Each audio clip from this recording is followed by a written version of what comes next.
Hello there, welcome to CoreTV News at 4. I am Gete. The earlier scheduled probe of Ibrahim Lamode, chairman of the Economic and Financial Crimes Commission, over the alleged diversion of 1 trillion naira looted funds met a gridlock today as the EFCC bus was reported absent. The Senate Ethnic Committee, however, worked out his representative from the probe sitting. Lamode's lawyer, Oswagu Ugochukwu, in an interview with newsmen, accused the Senate of vendetta. And in their letter they wrote to Lamode, they never stated that their coming here will be for the petitioner to be heard alone. What was stated there? The procedure, there was no procedure attached to the invitation letter. That this is how this panel will run the sitting. So they were greatly surprised. In fact, the fact that we even wrote a letter. As the letter just read now, that because of the tight schedule of the commission, because we needed some of the members of the legal team, the AVC legal team, to come along for the hearing. They wrote them a letter, and there was no response. And if there was no response, it's assumed that the letter is ignored. So Lamode insisted that I must be here for him. So I'm coming here. We have seen a different procedure, where the petitioner is allowed to demonstrate, give evidence, when the respondent is not in the venue of the sitting.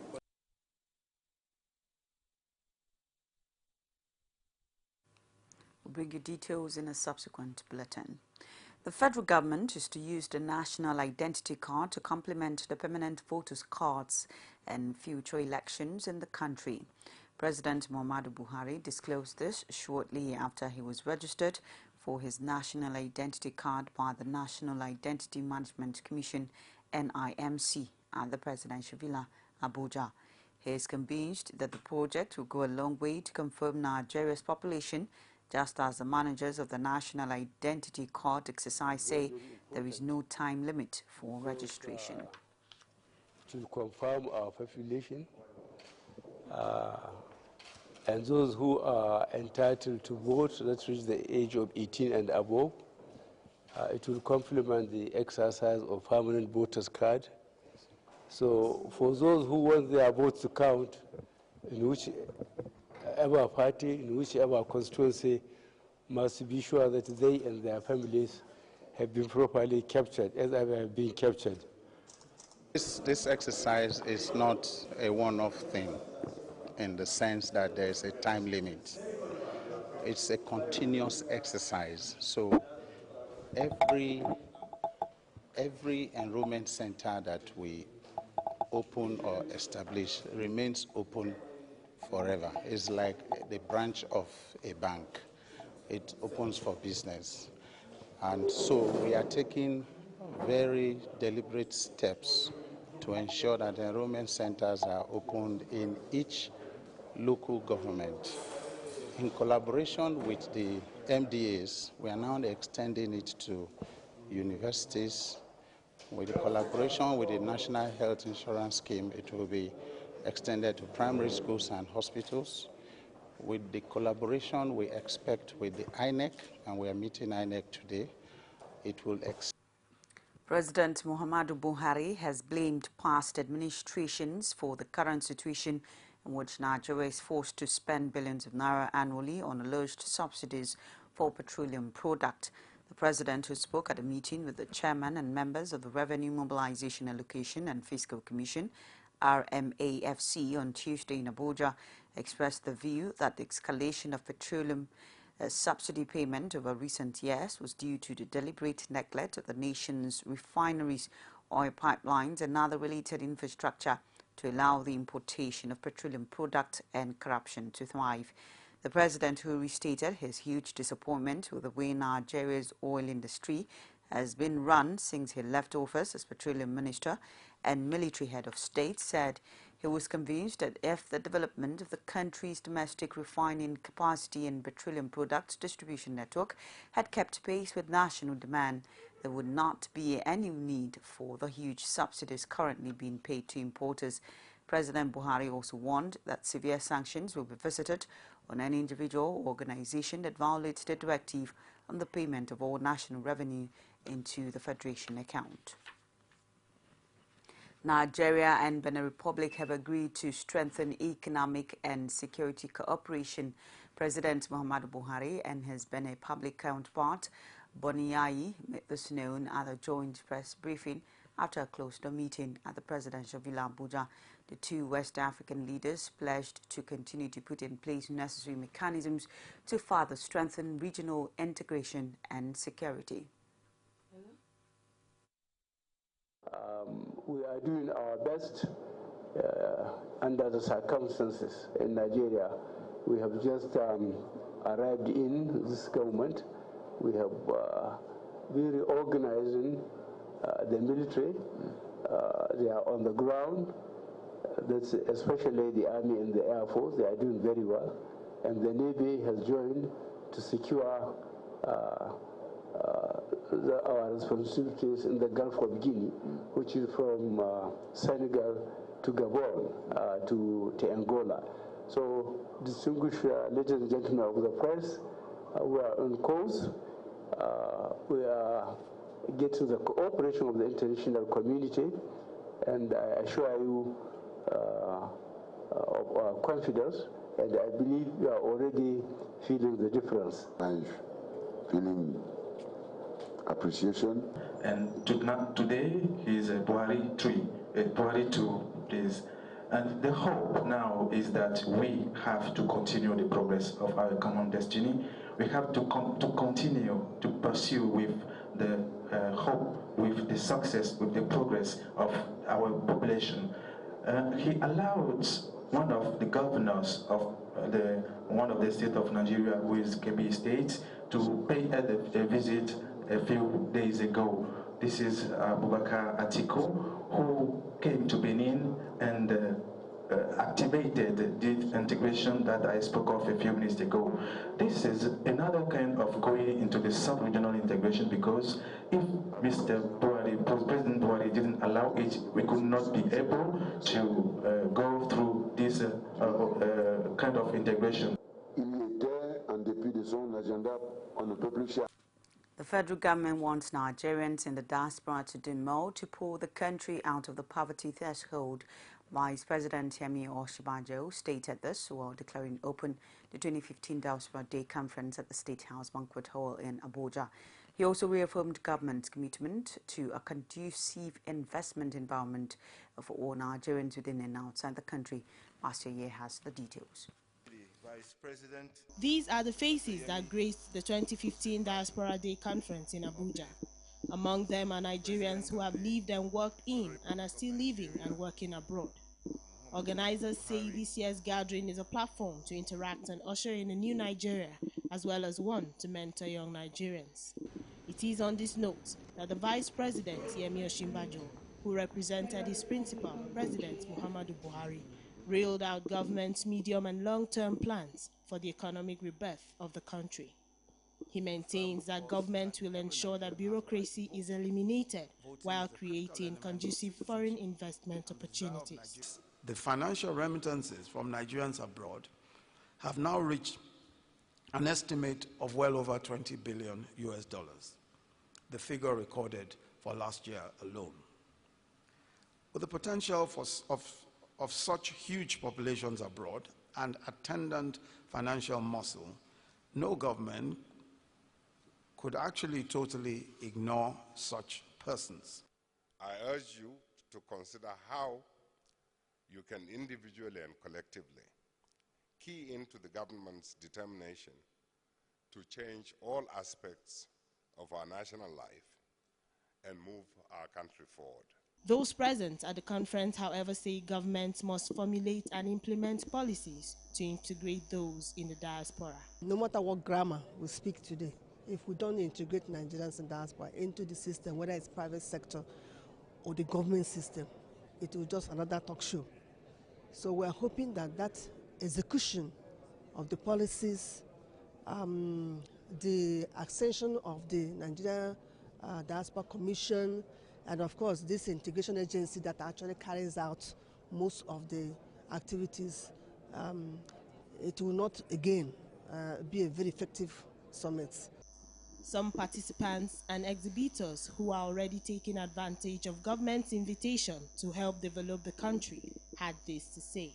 First and foremost, benefit a lot from the company by way of employment and generation of goods that is made here, and conserving the foreign currency for Nigerians. We brought the initiative to build affordable housing for Nigerians.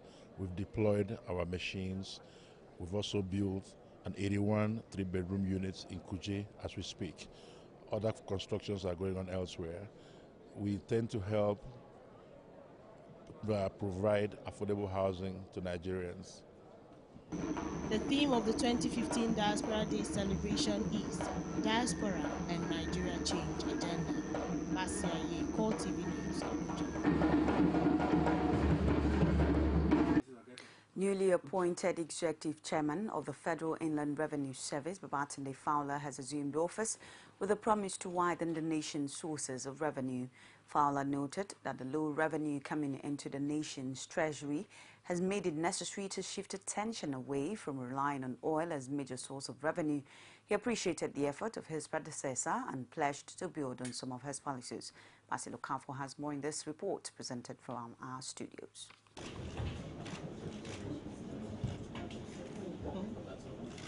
This is the first day at work for the new FIRS Executive Chairman. Babatunde Fowler was named to the position last week by President Muhammadu Buhari, but he has now assumed office pending his confirmation by the Senate. At the formal handover ceremony, the former chairman of the Lagos State Board of Internal Revenue reeled out part of the measures to shore up the nation's revenue profile. We're here to provide a service, and we should also remember that only those who make profit pay tax. So those who have found Nigeria fertile ground, those who have made a living and made profit from the businesses within Nigeria, we ask them to do the right thing, to ensure that they pay their taxes, to ensure that government has enough revenue to continue to provide the required services that they require, to make sure that government can provide security and also a conducive environment for their business. The new FIRS boss also warned multinational organizations doing business in the country to obey laws governing tax. He maintained that this is the time the country needs better ways of tax administration. I want to also request that the multinational organizations should follow our laws. Abroad, they do not do things that will contravene their tax laws. I'll ask them that they please partner with us and follow the laws of the Federal Republic of Nigeria, especially when it comes to tax payments.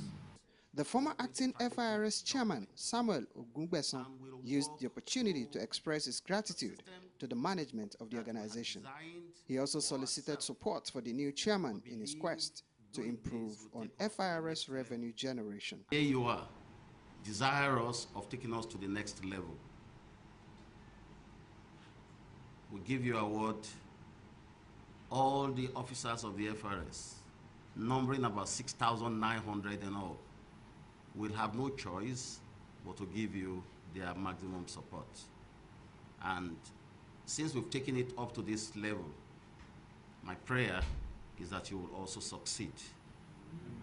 And that at the end of the day, the taxpayer community out there and all the taxpayers we've been working with will say that government has made no mistake at all.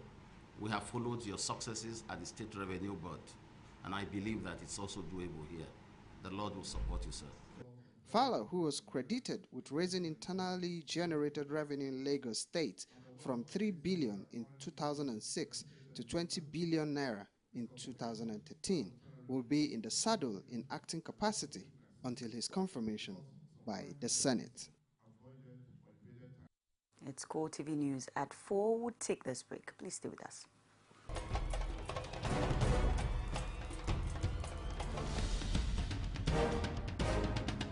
This is what the people are saying.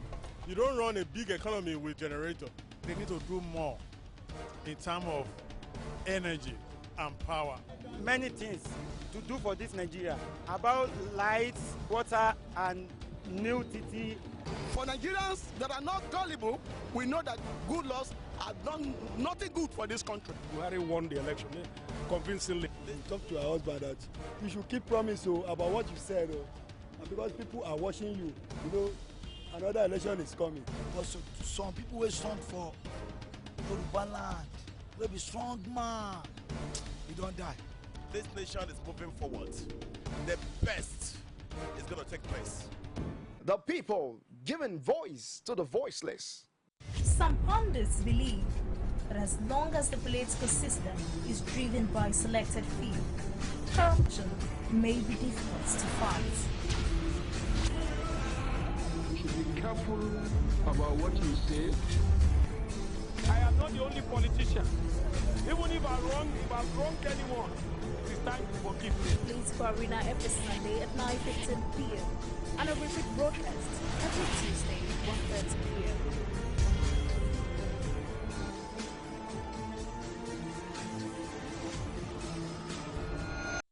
Welcome back. Good to have you stay on with us. Now for more information on CoreTV News, you can catch us on our social media platforms, facebook.com/CoreTV News. On Twitter at CoreTV News NG. And YouTube, it's youtube.com/CoreTV with a space news. Member countries of Lake Chad Basin Commission are to deploy 8,700 troops to stem the activities of Boko Haram insurgents in the region. The Defense spokesman, Colonel Rabi Abubakar, disclosed this in a statement issued in Abuja on Tuesday. He said the decision came from a meeting of chiefs of defense staff in N'Djamena, Chad, called to finalize arrangements for the deployment. Nigeria's Chief of Defense Staff, General Gabriel Olunikasaki, led other defense chiefs to the meeting aimed at eliminating insurgency in the region. Presidential candidate of the National Conscience Party, Martin Zonovo, has slammed the anti-graft war of the federal government. He says the All Progressives Congress-led federal government must first purge itself of corruption before launching an anti-graft war. Very simple. Very simple. Once you start on a foundation of integrity, you are very likely to succeed. Now, what in our opinion APC is doing, because APC is a corrupt and inept organization. I find it difficult to call it a political party. They need to purge themselves before they can purge others. You do not corrupt an anti-corruption war and turn it into a political vendetta against your political opponents. You don't. That's corruption. You don't do that. Now, the Halliburton case, for example, has been tried. People have been convicted. They have apologized publicly, not secretly. The report is available. What has your anti-corruption government done? So, a witch hunt is not an anti-corruption war. We must get that clear. If we want to fight corruption, we must develop an objective template to fight corruption. Otherwise, we corrupt the anti-corruption war, and that becomes even more corruption. That becomes more corruption. And this political leadership does not have the sophistication to fight the because they don't know what we're talking about. They need to understand these principles we're talking about if they want to fight an anti-corruption war. But because they don't want to fight an anti-corruption war, they are trying to exclude the critical components of society that will ensure that the anti-corruption war has integrity. As security agencies continue to score high in the fight against insurgency, the Chief of Naval Staff Vice Admiral Ibot Iba says intelligence sharing among Naval Command in West Africa's sub-region is required to consolidate on feat so far recorded. Iba stated this at the opening of the Offshore Patrol Vessel Africa Summit.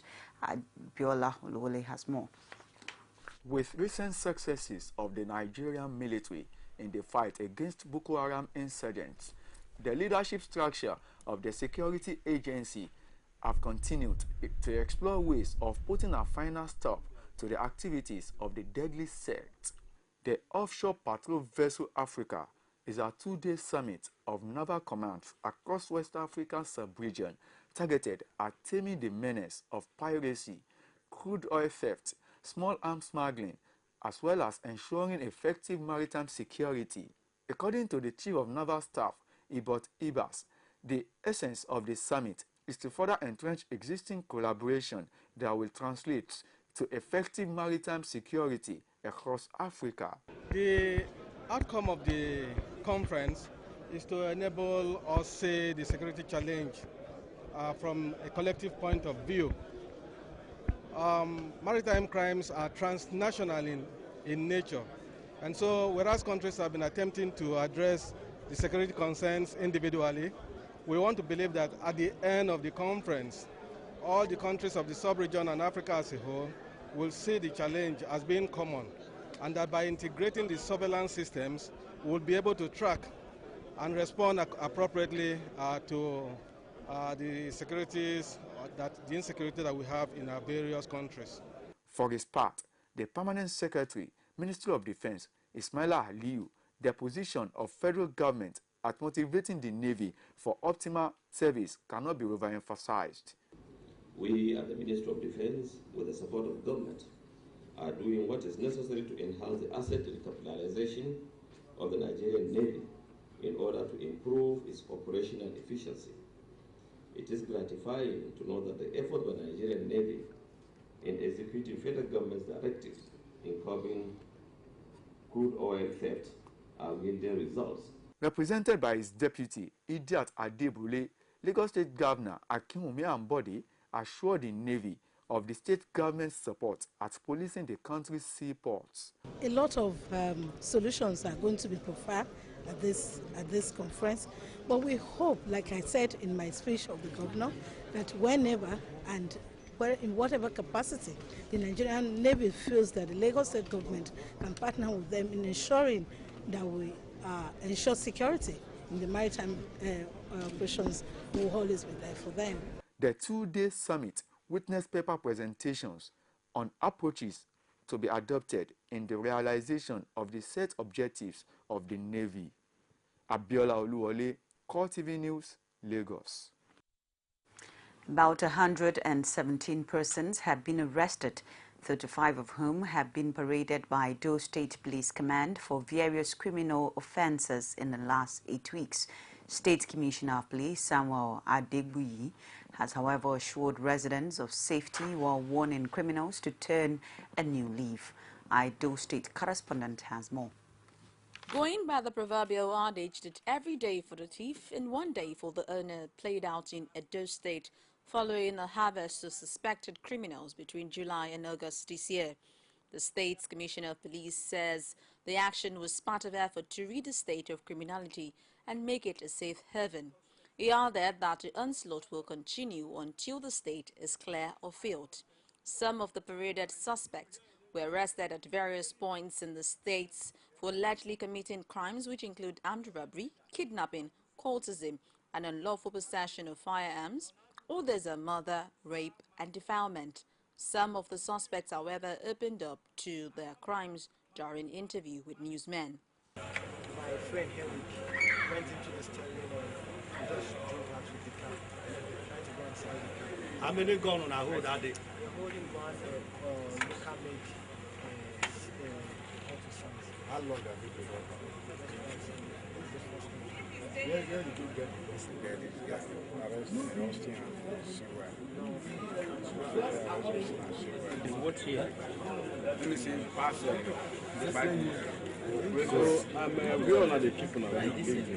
The police commissioner Samuel Adegbuyi, however, assured that those paraded will be prosecuted after investigation. We have the total number of 117 suspects arrested in connection with armed robbery, kidnapping, cultism, unlawful possession, murder, rape, and defilement. Items recovered from some of the suspects are 5 AK-47 rifles, 25 quarter-sized guns, 4 single double-barrel guns, and 52 live cartridge, as well as Army camouflage uniform. Joint Health Sector Union of the Neuropsychiatric Hospital Yaba chapter have been raising issues affecting the welfare and general development of the hospital, even after suspending the 52-day-long industrial action in July. This effort, the union says, has been to no avail. Manuel Ajayi has more in this report. The crisis rocking the Yaba Neuropsychiatric Hospital has remained an issue of discourse despite suspending the 52-day-long strike on July the 22nd. The chairman of the Union of Allied Health Professionals, wing of JOSU, Ike Uzondo, lament on the decay in infrastructure in the hospital, poor condition of service, delay in payment of salaries, and leadership tussle at the management level. We went to court. The court ruled our favor in the issue of skipping. But right till now, the skipping arrears and promotion arrears have not been paid. And that was why, after a lot of dialogue, discussions, the management was not budging, was not moving. They told us categorically, look, there's no money. We give them 1 month for them to upgrade some of those infrastructure that we have mentioned. Are you getting it? It has not been done. For our part, the Secretary of the Medical and Health Workers Yaba Union Chapter, Jaguar Malara, sees the issues from a different perspective. You know, in Nigeria, promises will be made and at times may not be fulfilled. To be sincere with you, I may have a contrary opinion with what others have been saying. Some of the demands that we requested for from them, they've actually done it. Speaking on behalf of the management, Deputy Director of Administration Lydia Ajayi debunked issues raised by the union. All the issues they raised were not addressed. Is not completely true, because the issue of the decayed infrastructure that you talked about was one of the issues. And even before the strike was called off, management started working. You know, if you go to the OPC and emergency, management has carried out a lot of renovation works there. The chairs and benches that were very bad have all been recovered, and the place is painted now, and it's a new place. The submission of the Congress is they are not happy with the way the management is handling issues concerning JOSU. They should be proactive in anything concerning their welfare and their working condition. We can only hope that the management and the union will resolve the differences amicably in order to allow peace to reign. Emmanuel Ajayi, CoreTV News, Lagos. Power generation for the first time in Nigeria has risen to an all-time high of 4,740.1 megawatts, sustaining the steady increase that has characterized electricity generation in the past 2 months.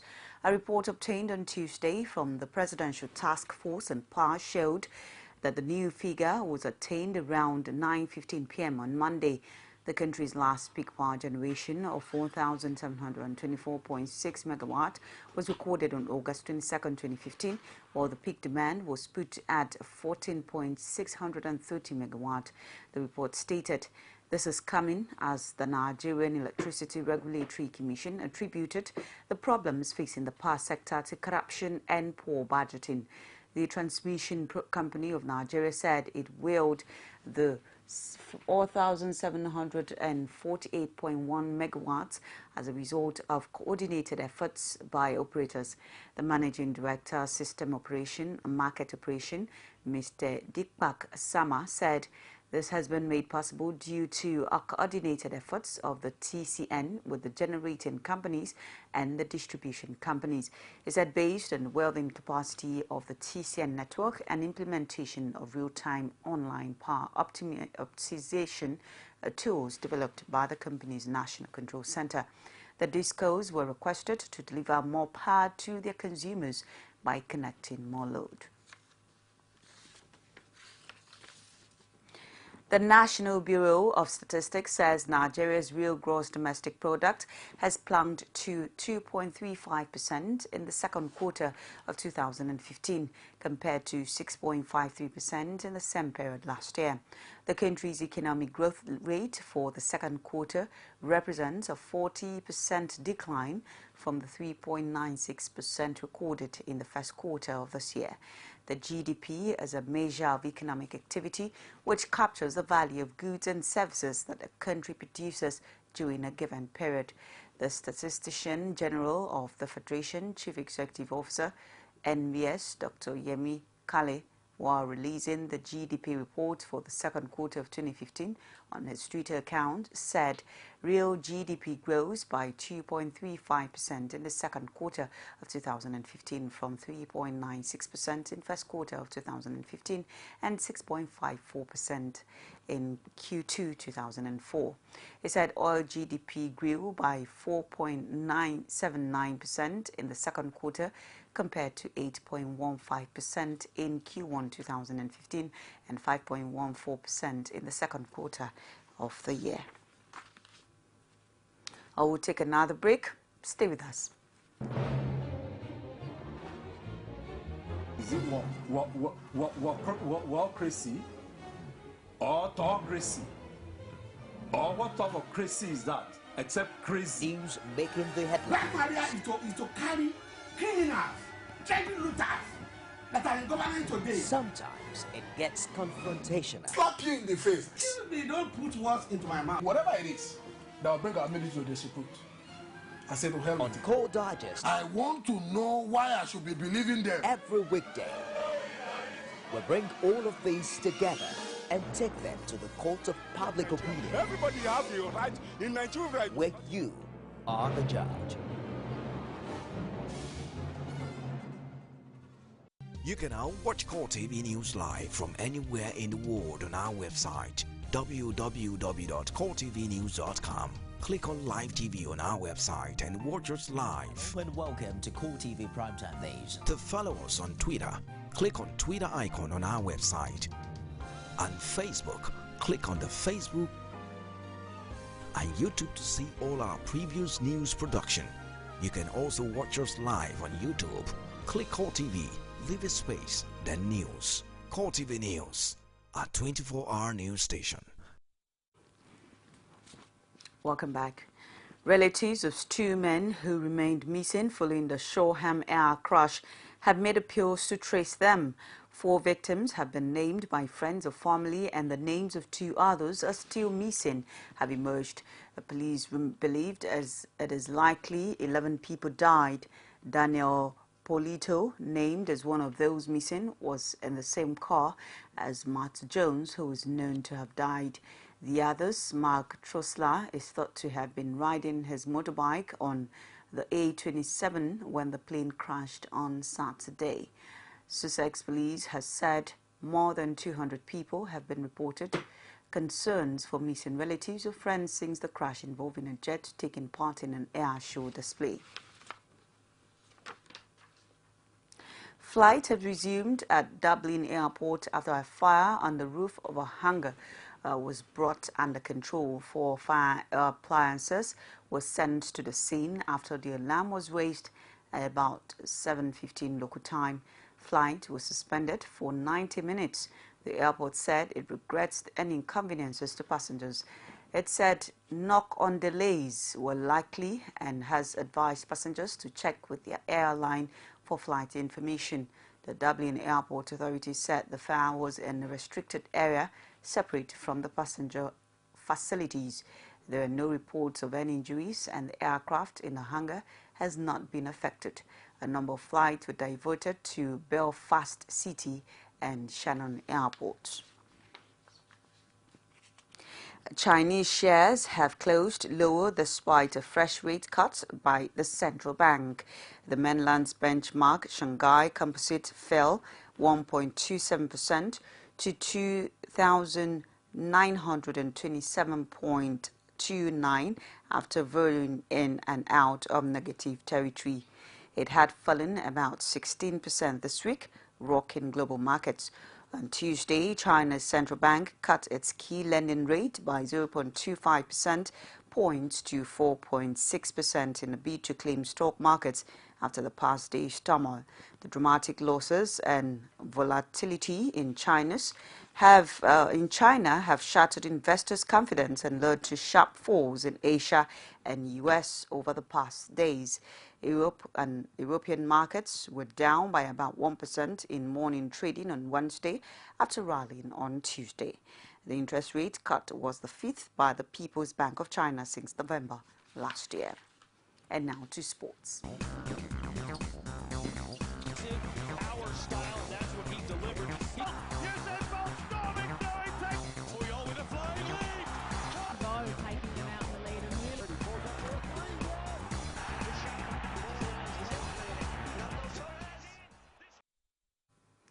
Now to sports. The Nigerian national team will face the Taifa Stars in Dar es Salaam in what is set to be an early schedule for fans.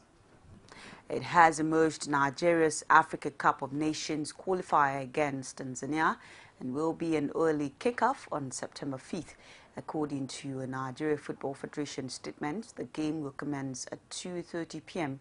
The Super Eagles will visit the Taifa Stars for their second game in Group G at the National Stadium in an encounter to be played on natural turf at 4:30 p.m. local time in the Eastern African country. The NFF confirmed that it received notice about the schedule from the Tanzanian Football Federation's president, Jamal Malinzi. The Super Eagles are expected to fly out from Abuja on a chartered aircraft that will also fly the delegation to Port Harcourt and return, where they will tackle the MENA of Niger Republic in an international friendly on Tuesday, September 8. Tottenham will host North London rivals Arsenal in the League Cup third round. Holders Chelsea begin their defence of the trophy with a trip to League and Walsall, while Aston Villa will host local rivals in the city. Elsewhere, Manchester United and Liverpool were given home ties against Ipswich Town and Chelsea, respectively. There are three more ties between Premier League sides. Sunderland host Manchester City, Norwich host West Brom, and Leicester host West Ham. Meanwhile, Championship Preston reward for knocking out top-flight Watford in a home draw against another newly promoted Premier League side.